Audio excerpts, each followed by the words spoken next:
mga kalodi, kumusta? Yan, nandito na naman tayo. So medyo maganda na rin to, nakita ko dito. Yan, kumbaga parang ilog lang siya. Yung mga nandito na nakita natin sa paligid. Pero sa harapan ko maisan. Tingnan yung mga kalodi. Yan mga kalodi, oh. Mais ang mga tanim dyan, mais. Dito bukuhan yan. Koprahan. Yan, nandun yung mga bahay. Hindi ko alam kung saan yung daan yan. Pero marami yan mga kalodi. So dito, abandonado itong bahay na to. So ito mga kalodi, oh. Sarap ng mais. Pero nagbulaklak pa lang siya. May bunga na rin pala. Pero iba nakaani na dito.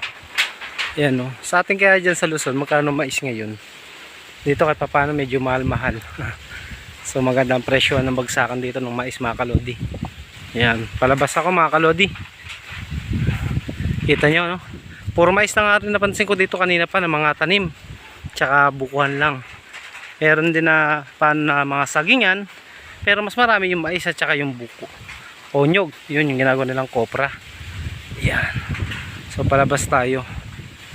Wow, grabe ang init mga kaliyodi.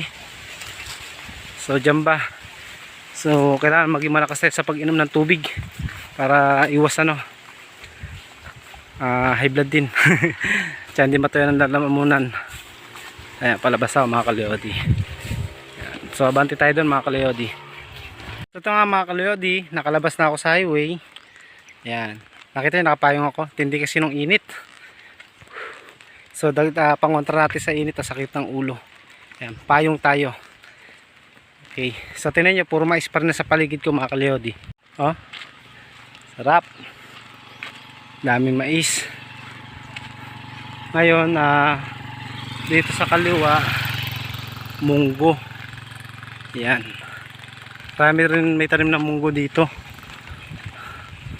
Yan, medyo layo-layo ang mga bahay kaliyodi. Sobrang init kung makikita nyo sa ating video.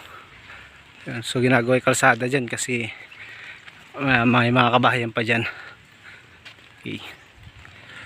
So tuloy lang natin mga kaliyodi yung pag-iikot natin ngayong araw na to.